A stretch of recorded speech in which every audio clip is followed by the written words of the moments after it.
ഒരു മിനിറ്റ്. സാറിന് എന്താ പറ്റിയെന്ന് പറ സാറേ. ഓ അതാണോ? ഞാൻ പറയുന്നത് കേട്ടാ നിങ്ങൾ വിശ്വസിക്കത്തില്ല. ഞാൻ ഇവിടെ ഇങ്ങനെ നിൽക്കുകയാണ്, അപ്പൊ എന്റെ പുറകിൽ ഒരു ഭീകര സത്തം, ഒരു കറുത്ത രൂപം. ശബ്ദമൊക്കെ ഓക്കെ, പക്ഷെ ഈ ബാൻഡിട്ടേക്കുന്നത് സാറ് കറുത്ത രൂപം അങ്ങനെ കണ്ടു? എടാ അതില്ലടാ, സത്തം, പ്രേതം. ഇങ്ങനെ ഇരിക്കുന്ന ഒരു പ്രേതം. ആ പക്ഷേ അവൻ എന്നെ അറിയത്തില്ല. അതെന്നാ? അറിയാന്നുണ്ടെങ്കിൽ ഒറ്റയടിക്കുന്ന നൃത്തത്തിൽ ഇവിടെ ഇട്ട് ചവിട്ടി കുട്ടി ഇങ്ങനെ വലിച്ചോണ്ട് നടന്നേനെ. അല്ല സാറേ, സാറിന് ഇനി അയാളെ കണ്ട തിരിച്ചറിയാൻ പറ്റുമോ? തിരിച്ചറിയാവോ? ഏത് പാതിരാത്രിയിലും ഏത് വെട്ടത്തിലും എനിക്ക് അവനെ കണ്ടാ തിരിച്ചറിയാൻ പറ്റും. പക്ഷെ നിന്നെ പോലെ അല്ലടാ, ഒരു മെനയില്ലടാ, ഒരു മെനയില്ലാത്ത ഒരുത്തൻ സത്യം. പക്ഷെ അവന് ഈ എസ് ഐ ഇടുത്തി ഷിബുവിനെ അറിഞ്ഞൂടാ. ഷിബുവാ? അതെന്താ സാർ അങ്ങനെ ഒരു പേര്? അതറിയത്തില്ലേ? എന്റെ ദേഹത്ത് തൊട്ടാൽ തീ വരും. അങ്ങനെയാണെങ്കിൽ സാർ ഇടുത്തി ഷിബു അല്ല, പിന്നെ തീപ്പെട്ടി ഷിബു. കാര്യമായി സാറ് പോലീസിലായത്. ഫോറസ്റ്റിലായിരുന്നെങ്കിൽ കാട്ടുതീ ഉണ്ടായേനെ. എടാ ഇവളൊരു പെണ്ണായതുകൊണ്ട് ഞാൻ ഇടിക്കുന്നില്ല, ഇല്ലെങ്കിൽ ഞാൻ ഇവളെ സ്റ്റേഷനിൽ കൊണ്ട് ഇടിച്ച് ഇവളെ ഞാൻ 7 ലോകം കാണിച്ചേനെ. അങ്ങനാണെങ്കിൽ സാർ ഞങ്ങളെ രണ്ടുപേരെ കൊണ്ട് ഇടിക്കാവാ. എന്താ ഇവള് കുറെ നാളുകൊണ്ട് പറയുന്നു വലിയൊരു ട്രിപ്പ് പോകണം. ഇവള് പെണ്ണായതുകൊണ്ടാണ് ഞാൻ ഇടിക്കാത്തത്. നിന്റെ വാ ഞാൻ വലിച്ചു കയറും. അങ്ങോട്ട് മാറിക്ക. ഞാനൊരു എസ് ഐ ആണ്, മനസ്സിലായോ? ആ എസ് ഐ ആണ് നിങ്ങൾ കളിയാക്കിക്കൊണ്ടിരിക്കുന്നത്. ഈ കുപ്പായം എനിക്ക് എവിടുന്ന് കിട്ടിയാന്നറിയോ? അയ്യോ, സാറ് പഠിച്ചു മേടിച്ചതായിരിക്കും. അല്ല, പിന്നെ ഞാൻ അവിടെ കോസ്റ്റ് ഡിപ്പാർട്ട്മെന്റ് പറഞ്ഞപ്പോ അവർ അടിച്ചു തന്നെ കിടക്കല്ലേ. സാറേ അതല്ല ഉദ്ദേശിച്ചത്. സാറ് പഠിച്ചിട്ടാണല്ലോ സാറിന് ഇത് കിട്ടിയത്. അതുകൊണ്ട് ഞാൻ എന്തോരം പഠിച്ചേക്കുന്നത്, പക്ഷെ എനിക്കൊന്നും ആകാൻ പറ്റിയില്ലല്ലോ. പഠിച്ചാ നിങ്ങളാ? പഠിച്ച കഥ എന്നെ കൊണ്ട് ഇവിടെ പറയിപ്പിക്കല്ലേ. സാറൊരു കാര്യം അറിയാവോ? കാണാതെ പഠിക്കാൻ പറഞ്ഞപ്പം റൂമിൽ കയറി ലൈറ്റ് ഓഫ് ചെയ്തിട്ട് കണ്ണ് കെട്ടിയിരുന്ന് പഠിച്ച മനുഷ്യനാ ഇങ്ങനെ. എന്നിട്ട് ജയിക്കല്ലേ സാറേ, കണ്ണടച്ചിട്ടല്ലേ പഠിച്ചത്, അതുകൊണ്ട്. പക്ഷെ ഇടിക്കാനാ ഞാൻ. നീ കണ്ണടച്ച് പഠിച്ചാലും കണ്ണടച്ച് പഠിച്ചില്ലെങ്കിലും ഞാൻ അവനെ പിടിക്കൂന്ന് പറഞ്ഞാൽ ഞാൻ അവനെ പിടിച്ചിരിക്കും. അവനെ ഞാൻ സ്റ്റേഷനിൽ കൊണ്ടിട്ട് നല്ല ഇടിയിടിക്കും. മനുഷ്യ, ആ പുള്ളി പറഞ്ഞത് കേട്ടാ, അങ്ങേരൊരു എസ് ഐ ആണ്, പിടിക്കുമെന്ന് പറഞ്ഞാ പിടിക്കും. അതുകൊണ്ട് എങ്ങനെയെങ്കിലും പോയി താടി താപ്പം മരിച്ചാ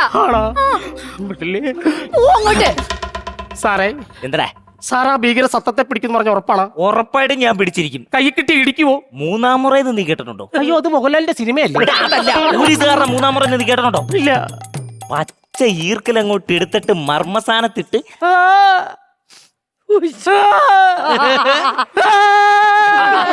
ഇങ്ങനെ ഞാൻ കറക്കുമ്പോഴോ എന്നാലേ എന്റെ ദേഷ്യം തീരത്തുള്ളൂ. അങ്ങനാണെങ്കിൽ ഞാൻ സാറിനോടൊരു സത്യം പറയട്ടെ? പറടാ. സാറെല്ലോട് ക്ഷമിക്കണം സാറേ. ഈ തല ആ തല എന്റെ അമ്മച്ചിന്റെ തളർന്ന് നിങ്ങൾ എന്തോ മനസ്സിലായി കാണിക്കുന്നേ? ഇരട്ട കൊലപാതകമാണ് നിങ്ങൾ ചെയ്യുന്നത്. ഒരു മനുഷ്യനെ ഒരേപോലെ 2 വട്ടം കൊന്നില്ലേ? അങ്ങേരണിക്കും ഇങ്ങേര് കൊല്ലും, അങ്ങേരണിക്കും ഇങ്ങേര് കൊല്ലും. ഒന്ന് ശ്വാസമെങ്കിലും എടുക്കാനുള്ള സമയം കൊടുത്തിട്ട് കൊല്ലും മനുഷ്യ. എന്തൊക്കെയാണ് പറഞ്ഞോട്ട് വരുന്നത്? കണ്ട അയ്യോ, അത് അങ്ങനല്ല. പിന്നെ കണ്ട മാനത്ത് കണ്ട ചക്കിപ്പരുന്ന് പറക്കണത്, വെള്ളിമാമല മേലെ പറക്കൻ ചക്കിപ്പരുന്നിന്റെ തേരോട്ടം വലിച്ച്. നിങ്ങളൊരു 100 രൂപ ഇടാങ്കി ഞാൻ ഇങ്ങനെ ചുണ്ടുകൊണ്ട് കൊത്തിയെടുത്ത് ഇങ്ങനെ കളിക്കാം. സാറെല്ലോട് ചോദിക്കണം സാറേ. അയ്യോ, കണ്ടോ, നീ കാണുന്ന ആള് വീണ്ടും ചത്തത്. എസ് ഐയെ കൊന്നിട്ട് എന്റെ മണ്ടേ കെട്ടിയേക്കരുത്. കിഴങ്ങ് എസ് ഐ ആവണാണ് ചത്ത് വീണത്. നിങ്ങളെ ഞാൻ നോക്കി വച്ചേക്കാണ്. ഞാൻ നോക്കിയാ ഞാൻ തുണിക്കട ഡിസ്പ്ലേ ഇട്ടേക്കുന്ന തുണിയല്ലേ എന്ന് വെച്ചാ. കഴിഞ്ഞ വെഡിങ് ആനിവേഴ്സറിക്ക് ഒരു പാർട്ടി വേണമെന്ന് പറഞ്ഞപ്പോ നിങ്ങൾ എന്തോ വെച്ചാ കാണിച്ചത്? ഞാനെന്തോ കാണിച്ചു? ഏതാ പാർട്ടിയിൽ മെമ്പർഷിപ്പ് എടുത്തോണ്ട് വന്നിരിക്കുന്നത്? ഇങ്ങനെ കുടുംബം മൊത്തം ഇങ്ങനെ തന്നെ. കുടുംബക്കാരെ പറ്റി പറയില്ലേ? എന്റെ കുടുംബത്തെ പറ്റി പറയും, നിന്റെ കുടുംബത്തെ പറ്റി ഞാൻ എന്റെ കുടുംബത്തെ പറഞ്ഞോണ്ടല്ലോ. സാറെ കുടുംബക്കാരെ പറ്റി പറയുമ്പോ കുടുംബക്കാരെ പറയാനേ സാറേ? നിന്നോടാ പറഞ്ഞ് നിർത്താൻ. സാറ് ആദ്യം ഇതൊന്ന് പിടിച്ചേ. കുടുംബക്കാരെ പറ്റി പറയാനല്ലോ, കുടുംബക്കാരെ പറ്റി. നിന്റെ അനിയൻ ഹണി ഡ്രോപ്പിനെ വരെ പറ്റിച്ചവനാണ് നിന്റെ അനിയൻ. ഹണി ഡ്രോപ്പുകാരി വീഡിയോ കോൾ ചെയ്തിട്ട് അവനോട് തുണിയില്ലാത്ത ഫോട്ടോ അയച്ചു കൊടുക്കാൻ പറഞ്ഞപ്പോ അവൻ ചെയ്തത് എന്തുവാ? തുണിയില്ലാത്ത അഴയുടെ ഫോട്ടോ അയച്ചു കൊടുത്തേക്ക്.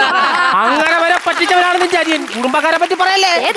ഒരുമാതിരി കുറുനരിയെ വേഷം കെട്ടിക്കൊണ്ട് എന്റെ മുമ്പിൽ ഒന്ന് ഷോ കാണിക്കല്ലേ? കുറുനരി എങ്ങനെ പറയായിരിക്കും? നിങ്ങൾക്ക് ഒരു കാര്യം കേൾക്കണോ? സ്കൂളില് കൊച്ചിന്റെ അച്ഛന്റെ ജോലി എന്താന്ന് ചോദിച്ചപ്പോ ബാക്കി പിള്ളേരെ എടുത്ത് കൂലിപ്പണിന്ന്. ഇങ്ങനെ കൊച്ചു എഴുതിയത് എന്താണെന്നറിയാമോ? കുറുനരിന്ന്. ഞാൻ കുറുനരിയാണല്ലോ. ഈ ഫിഗറും കാണിച്ചോണ്ട് ആടെ കിടക്കുന്നത് പിടിച്ചാ പോളെ കഴിഞ്ഞിട്ട് ഈ ഫിഗറും കാണിച്ചോണ്ടല്ലോ ഈ കുടുംബം നോക്കുന്ന എന്നോട് തന്നെ ഇത് പറയണം. നിന്നെ പോലെ 1000 പേരാണ് എന്നെ കളിയാക്കുന്നത്. അതുകൊണ്ട് ഈ പരിപാടി ഞാനിവിടെ അവസാനിപ്പിച്ചു. ചേട്ടാ എന്താ ഈ കേക്കണേ? നിങ്ങളെ കളിയാക്കാൻ 1000 പേര് കാണും. അതിലൊരാളാണ് ഞാനും. അതുകൊണ്ട് ഞാൻ പറയാം, നിർത്തിക്കോ. നീ ആദ്യം നിർത്തി. 2 പേരും നിർത്തിക്കോ.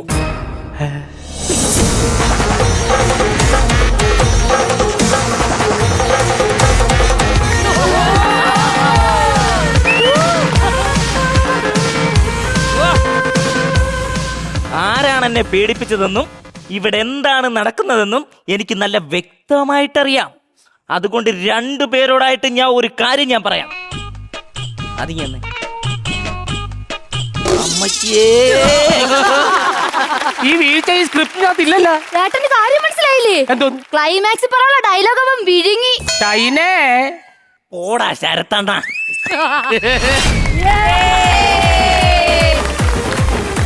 നല്ലായിരുന്നു. ഐശു വെറും തീ. എനിക്ക് ഏറ്റവും എന്താ അറിയാമോ, ഷൈന് നമ്മുടെ ഫ്ലോറിൽ ചെയ്തതിൽ വെച്ച് ഏറ്റവും കിടിലൻ ക്യാരക്ടർ. കിടക്കുന്നില്ല, അവൻ ഓരോ തവണ ഒന്ന് അവന്റെ ഒരു ഫിസിക് വെച്ചിട്ട് നമ്മൾ പെട്ടെന്ന് ഇന്നലെ അവിടെ ഗ്രൂമിങ് സമയത്ത് പറഞ്ഞു ഞാൻ എസ് ഐ ആണെന്ന് എന്നെ പറഞ്ഞു. എസ് ഐ ഞാൻ എസ് ഐ നല്ലതായിരിക്കും. അവനൊന്ന് യൂണിഫോം ഇട്ട് വന്നിട്ട് നമുക്ക് തോന്നി ഇങ്ങനത്തെ എസ് ഐ ഉണ്ട്. നമ്മൾ എത്ര എസ് ഐമാരെ കണ്ടായിരുന്നു, ഗംഭീരമായിട്ട് എഴുതിച്ചു. എല്ലാരും ചെയ്തു. ഞാൻ ഷൈൻ്റെ കാര്യത്തിൽ പറഞ്ഞു 3 പേര് നല്ലതായിരുന്നു കേട്ടോ. അല്ല, നല്ല സ്റ്റോറി, നല്ല ഒരു പെർഫോമൻസ്, 3 പേരും സൂപ്പർ. അങ്ങനെ എല്ലാവർക്കും ഇഷ്ടപ്പെട്ട സ്ഥിതിക്ക് നമുക്കിനി ബാറ്ററി എത്രത്തോളം ചാർജ് കയറി എന്നുള്ളത് നോക്കാലോ. ബാക്കിലുള്ള നിങ്ങളൊക്കെ ഭയങ്കര ചിരിച്ചില്ലേ? എന്നാ ബാ ബാറ്ററി നമുക്ക് നോക്കാം. കരനിറയെ പണമൊഴുകണ കളി പറന്നിറയേണ്ട ചിരി ചിരി പല ചിരി ദുരിതം താളത്തിൽ ഞാൻ കരനിറയെ പണമൊഴുകണ കളി പറന്നിറയേണ്ട ചിരി ചിരി പല ചിരി. പ്രതീക്ഷിച്ചിരുന്നോ? കിട്ടണം എന്നുള്ള ആഗ്രഹം ഉണ്ടായിരുന്നല്ലേ?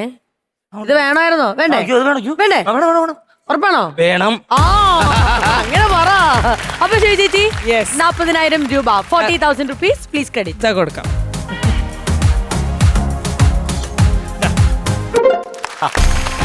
ആ സൗണ്ട് കേട്ടപ്പം ഹാപ്പി.